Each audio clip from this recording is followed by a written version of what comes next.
Bonjour à toutes et à tous. Alors aujourd'hui vidéo en deux parties. Première partie, l'actu de la semaine. Deuxième partie, l'avant-match contre le grand Retafe à l'heure de la sieste.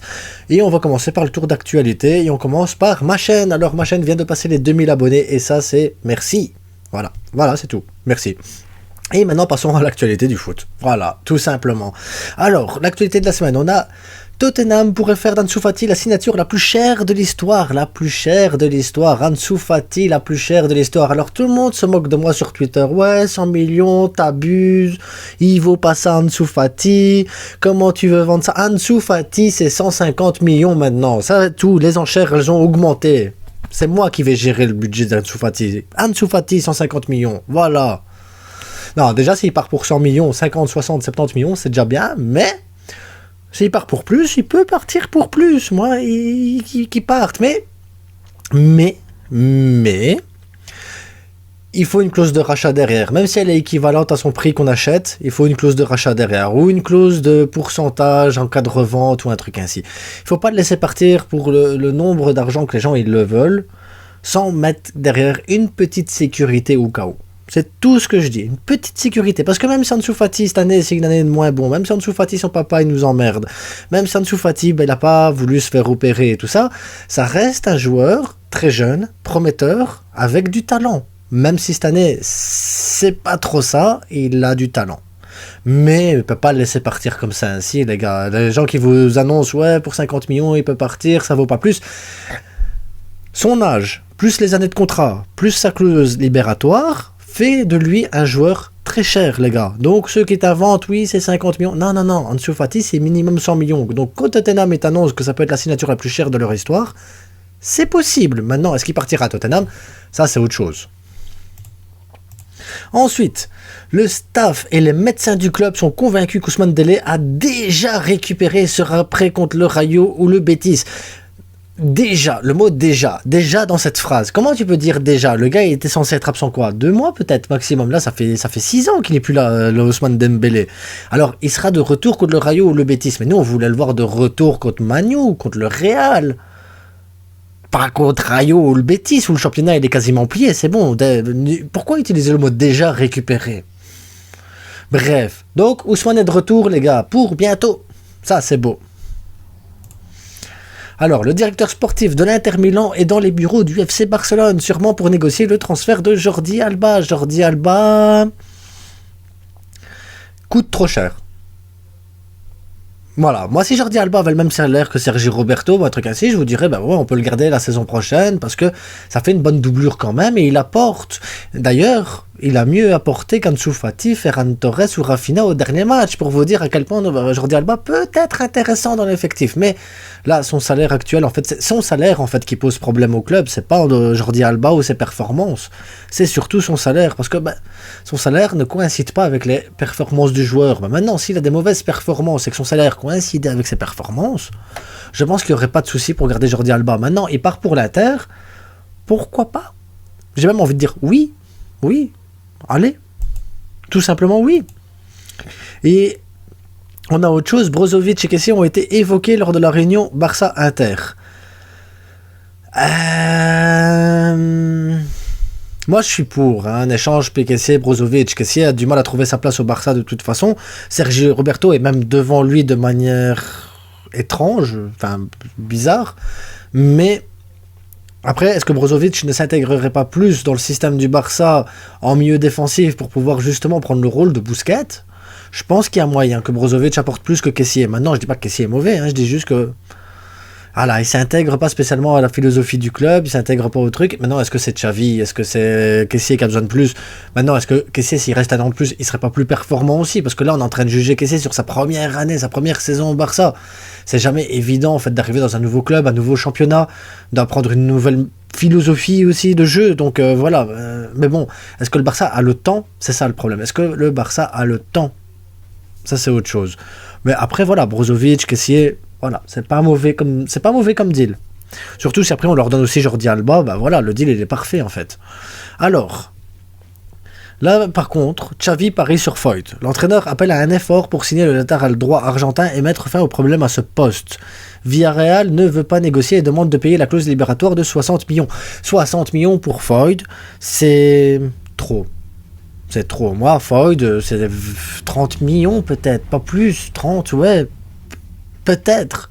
Mais de là à me dire, Foyth, c'est ce montant. Non. 60 millions pour Foyth. Non, il y a tellement d'autres joueurs que tu peux pas, que ce soit Arnaud Martinez, que ce soit Frimpong ou d'autres joueurs. Il y a d'autres joueurs pour ce montant-là. Je pense qu'il y a moyen d'avoir, et même des fois moins cher, qui peuvent apporter plus au club. Mais Foyth, 60 millions pour le latéral droit là, moi, après Xavi il fait ce qu'il veut, parce que peut-être, moi j'étais pas pour Koundé à la base. Moi, à la place de Koundé, j'aurais préféré un Koulibaly ou un Lisandro Martinez. Et Koundé, j'étais pas fan, et finalement, Koundé pour moi est excellent quand on le laisse à son poste tout le temps. Il est excellent et il apporte. Donc, au final, Xavi a eu raison d'insister pour Koundé. Donc, je me dis que peut-être que Foyth, je me trompe aussi. C'est possible que je me trompe et que peut-être il apporte. Et c'est ce que je souhaite. Si le Barça dépense 60 millions pour lui, je souhaite que ça fonctionne. Parce que franchement, sinon, ça va être catastrophique. Ensuite, Chelsea est prêt à offrir à Gavi un énorme salaire et faire de lui le joueur le mieux payé de Première Ligue. Comment vous expliquer que moi, si Gavi il part à Chelsea, c'est contre 1 million d'euros. Enfin, 1 milliard contre 1 milliard d'euros. Pas gratuit, pas de négociation possible d'échange de vieux joueurs ou de trucs ainsi. Non. Gavi, c'est un enfant de la Masia. Les enfants de la Masia, c'est 1 milliard, c'est tout. Point. Tu sais pas mettre 1 milliard, bah tu vas pas le chercher. C'est tout. Le Gavi, il part. N'importe quoi, Gavi, il part. Tu partirais, toi, Gavi? Non, il part pas, il me l'a dit. Alors, ça, tac. Les négociations pour prolonger le contrat d'Ousmane Dembélé au-delà de 2024 n'ont pas encore eu lieu au Barça. Car au Barça, on est conscient que la priorité est de rester. Donc il n'y a pas de précipitation. Xavi considère comme essentiel pour le présent et l'avenir. Alors, dans la tête d'Ousmane Dembélé, oui, il n'y a pas de précipitation. Il veut rester au Barça. Ça, c'est dans la tête d'Ousmane Dembélé. Dans la tête de Xavi, Ousmane, il veut rester, il n'y a pas de souci, c'est un joueur essentiel. Pas de problème avec ça. Dans la tête de son agent à lui, par contre, je ne suis pas certain que ce soit comme ça. Mais pas certain du tout. Donc, il faudrait peut-être prendre rendez-vous avec son agent. Parce que son agent, c'est une sorte de voleur psychopathe terroriste qui, je ne sais pas ce qu'il a dans sa tête, qui veut pomper les sous. Donc, qu'ils prennent déjà rendez-vous avec son agent pour lui dire, voilà, Ousmane veut rester, et que Ousmane lui dise, ouais, je veux rester, et que derrière son agent, il dise ce qu'il veut, pour qu'on puisse déjà lui dire non. Parce que ça va jouer comme ça ainsi jusqu'à la dernière minute où ils vont dire oui mais le PSG il propose ça, Manchester il propose ça, le Bayern. Il n'y a personne qui est sur Ousmane. Le gars il est 6 mois à l'infirmerie, 6 mois sur le terrain. Qui va mettre de l'argent pour un mec 6 mois qui travaille 6 mois sur 12? Bon, à part le PSG peut-être, parce qu'ils aiment bien Neymar. Et encore, ils commencent à en avoir marre des joueurs ainsi. Donc Dembélé il veut rester, Xavi il veut rester. Il faut voir avec son agent. Alors, l'arrivée de Gundogan au Barça est quasiment bouclée. L'entourage de joueurs prépare depuis des semaines son arrivée à Barcelone et ça, c'est beau. Maintenant, on poursuit, parce que Gundogan, ça c'est le premier pas. Ensuite, derrière, on va aller chercher Bernardo Silva, on va chercher De Bruyne, on va chercher Foden, on va chercher Haaland, on va... toute l'équipe de City. Non, je rigole. Non, déjà, Gundogan, c'est une bonne chose. Si on peut avoir Bernardo Silva en plus, ça serait excellent, parce que ça pourrait, à ce moment-là, enfin faire souffler des joueurs comme Frenkie, des joueurs comme Pedri, et garder des joueurs de qualité qui font de la créativité sur le terrain. Parce qu'on est en manque. Regardez comment on joue sans eux. C'est dégueulasse. On a besoin de joueurs créatifs. Et ça, c'est une bonne nouvelle. Peu importe l'âge du joueur, on a besoin de ce genre de joueurs. Alors, maintenant, on va faire le petit résumé des informations. Donc, l'agent d'Abdé a rencontré Leeds. Le Barça demande au moins 20 millions. Moi, Abdé, 20 millions, c'est pas assez. Ou alors, tu mets une clause de rachat, ou tu mets une clause de revente derrière, ou un truc ainsi. Et même encore, pour moi, Abdé, il devrait rester. Pour moi, il doit rester Abdé. Après, je sais que le Barça a besoin d'argent. Ils vont peut-être pas réussir à vendre Ferran, ils vont peut-être pas réussir à vendre Rafinha, ils vont peut-être pas réussir à vendre Lewandowski, ils vont peut-être pas réussir à vendre Fati. Donc, en fait, il y a tellement d'interrogations. Puis Busquets prolonge pas, Messi vient pas. C'est trop d'interrogations. Donc, si Abdé doit partir, oui, ok, Mais à ce moment-là, il faut une clause de rachat derrière. Il faut sécuriser le joueur parce que Abdé a du talent. Kessié sera le sacrifice si Gundogan arrive. Je pense que si Gundogan arrive, Kessié ne sera pas le sacrifice. Je pense que Gundogan va compléter l'effectif. Kessié complétera l'effectif également. Mais je pense que Busquets, s'il doit rester, il aura plus un rôle comme Xavi lors de sa dernière saison au Barça. Ça veut dire qu'il sera plus en retrait et on fera plus jouer d'autres joueurs, d'autres profils. Donc, non, je pense pas que Kessié sera sacrifié pour Gundogan. Au contraire, je pense qu'ils seront assez complémentaires l'un et l'autre. Le vestiaire commence à penser qu'Ansu Fati partira, tout le monde commence à le penser également. Le club permet aux fans de signaler les diffamations contre le Barça, et ça c'est bien parce qu'il faut arrêter de diffamer le Barça, il faut arrêter les gens qui viennent, vous payez les arbitres, vous payez ci, nanana, vous regardez les matchs du Barça, regardez la Liga, regardez les matchs qu'on a en Coupe d'Europe, il faut arrêter de penser que le Barça il peut payer les arbitres, déjà on n'a pas d'argent pour nous, alors on va donner de l'argent aux autres, pour rien gagner, ça sert à rien, enfin, il n'y a aucune corrélation là-dedans.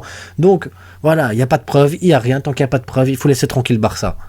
Alors, hier, une rencontre a eu lieu avec le directeur sportif de l'Inter, aucune réunion hier avec l'agent de Gundogan, mais un accord est proche, la Liga travaille sur le retour de Messi, et à mon avis, ça sent bon, le retour de Messi, ça sent très bon.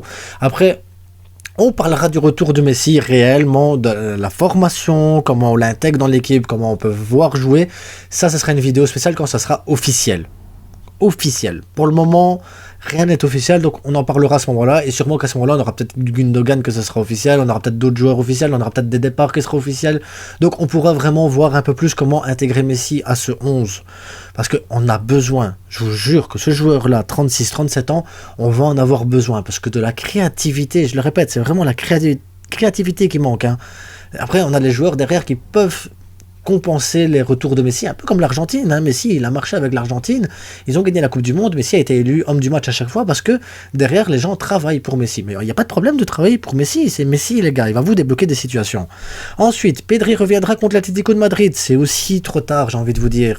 Après, ça va faire du bien de le revoir, mais c'est trop tard, les échéances elles sont passées, il fallait pas, enfin bref. Là, il y a un problème de médecin. De toute façon, Dembélé de retour contre le Rayo, on en a parlé. C'est trop tard également. Maintenant qu'on a fait le tour des infos, on va parler de Getafe. Et ça, c'est dans la deuxième partie qui arrive maintenant.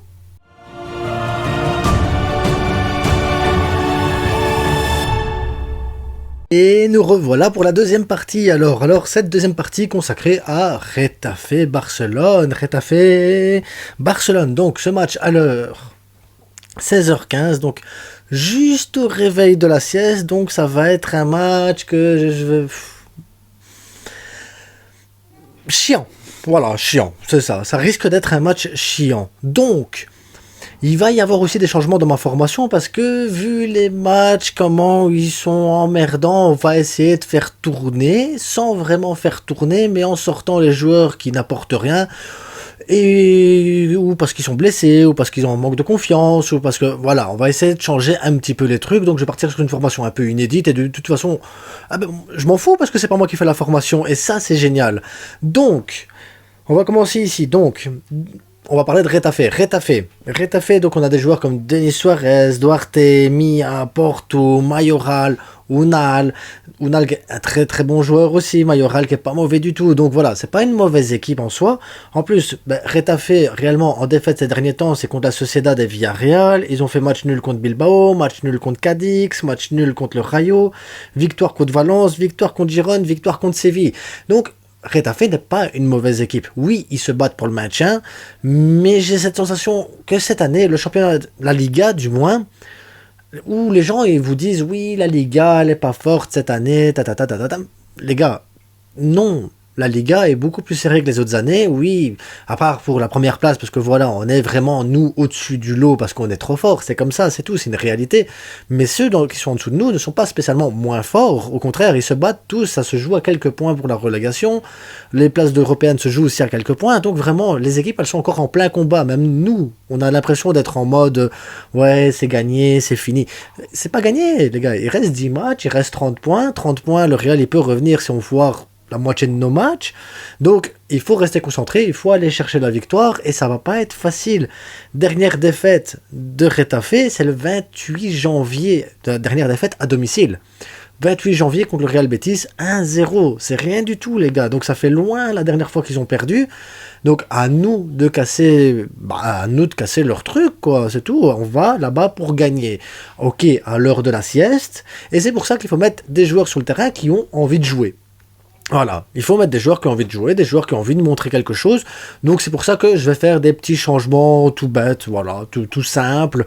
Des petits risques comme ça, des petits risques. Et de toute façon, le risque avec moi, il n'est pas grand, puisque de toute façon, c'est pas moi qui vais aligner, mais j'ai envie de prendre des petits risques, voilà. Faire comme si j'étais Xavi. Je suis tout fou, moi. Donc, la dernière fois qu'on a joué contre eux, on a gagné 1-0 seulement au Nou Camp. Et à l'époque, on avait Dembélé, Baldé, Rafinha, Gavi, Busquets, Christensen, Koundé, Sergi Roberto et Fati dans l'équipe à ce moment-là. Titulaire au Nou Camp, on gagne 1-0 avec tous ces joueurs-là. En absent, on n'avait que Robert Lewandowski parce qu'il avait eu une suspension pour avoir fait un petit geste. Bon, il y en a d'autres, ils peuvent taper des joueurs, il n'y aura pas de souci, mais nous, voilà, des petits gestes. C'est 3 matchs, 4 matchs de suspension, en plus il y en a un qui est un petit peu agressif, légèrement, Gavi, hop, c'est des jaunes, mais les autres, ils auront rien. Donc je vais concentrer, les gars, on reste concentré sur le match.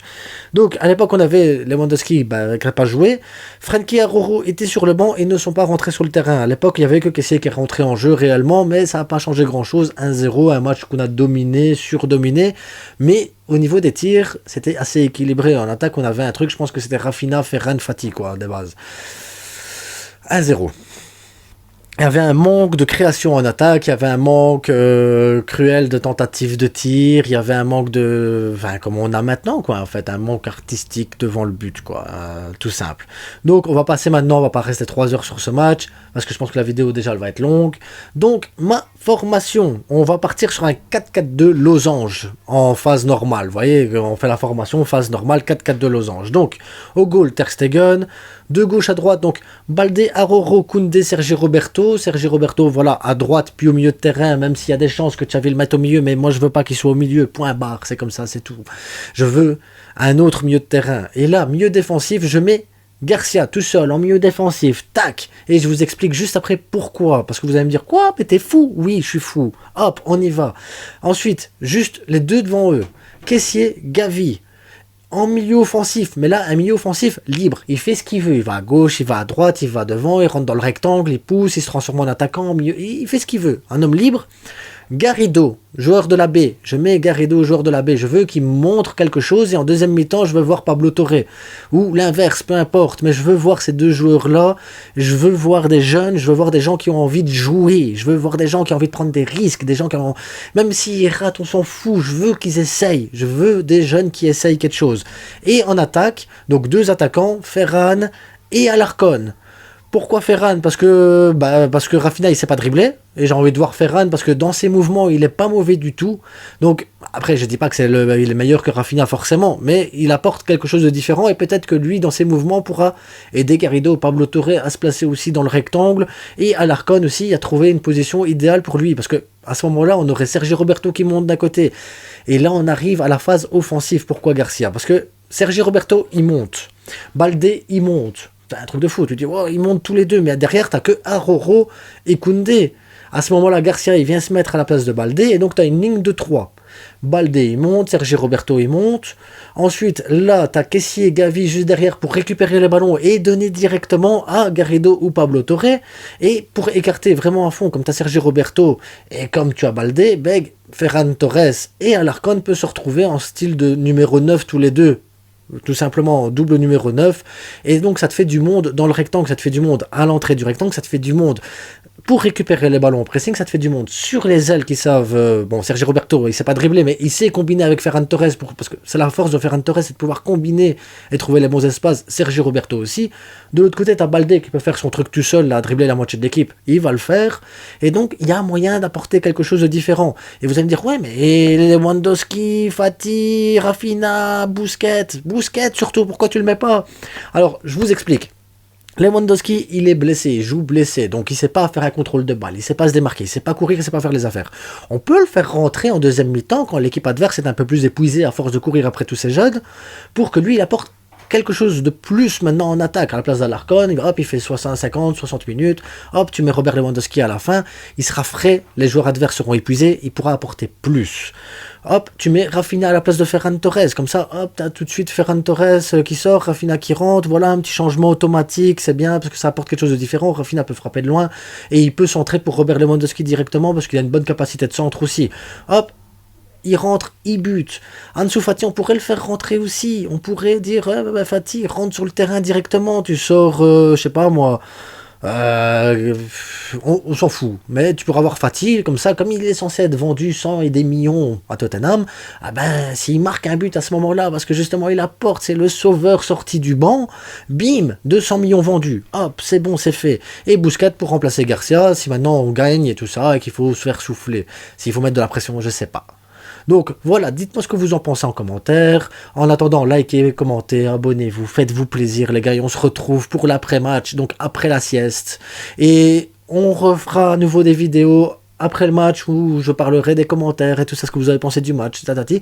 Il y a une vidéo qui est sortie aussi il y a quelques jours où je vous demande votre avis sur les objectifs du Barça la saison prochaine. Donc j'ai besoin de savoir votre avis, ce que vous attendez du Barça la saison prochaine.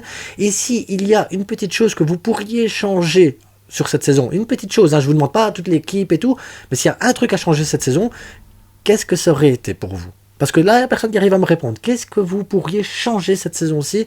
Qu'est-ce que vous auriez changé cette saison-ci? Je sais pas. Hein. Ça peut être un exemple. Ah, j'aurais préféré qu'on perde la Liga, mais qu'on gagne la Ligue des Champions. Ou j'aurais préféré qu'on achète tel joueur à la place de celui-là, ou des trucs ainsi. Mais qu'est-ce que vous auriez changé? Qu'est-ce que ça aurait peut-être apporté de plus au club? Voilà, avec le recul. En attendant, les gars, portez-vous bien. Et à demain soir. Ciao!